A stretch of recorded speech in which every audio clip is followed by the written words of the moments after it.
In 1961, a city was split in two. Not by culture, not by language, by concrete. The Berlin Wall was not just a barrier. It was a border between ideologies. On one side, West Germany. Neon lights, consumer goods, open media. On the other, East Germany. State control, surveillance, silence. Families divided. Friends separated. A city frozen in the logic of the Cold War. By the 1980s, the system was cracking. The economy was struggling. Young people wanted out. Thousands escaped through Hungary. Meanwhile, change was sweeping across the Soviet bloc. Reforms, openness, political pressure. Every Monday in Leipzig, crowds gathered. They didn't chant for revolution. They chanted for freedom to travel. The wall was still standing, but politically it was weakening. History was loading the spring. November 9th, 1989. The East German government prepared a new travel regulation.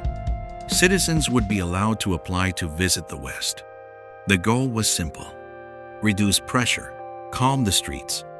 At a press conference, an official named Günther Schabowski read from his notes. A journalist asked, "When does this new regulation take effect?" Schabowski hesitated. He glanced at the paper. He hadn't fully reviewed it. Then he said, "As far as I know, immediately, without delay." The broadcast was live.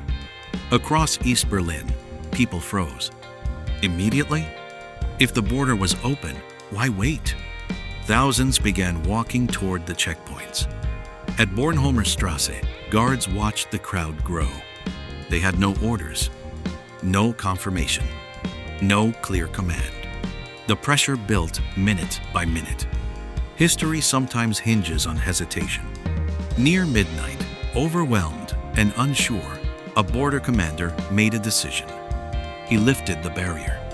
The Berlin Wall was not officially demolished that night, but it stopped functioning. People crossed freely. Strangers embraced. Some climbed the concrete that had divided them for 28 years. It wasn't a military operation.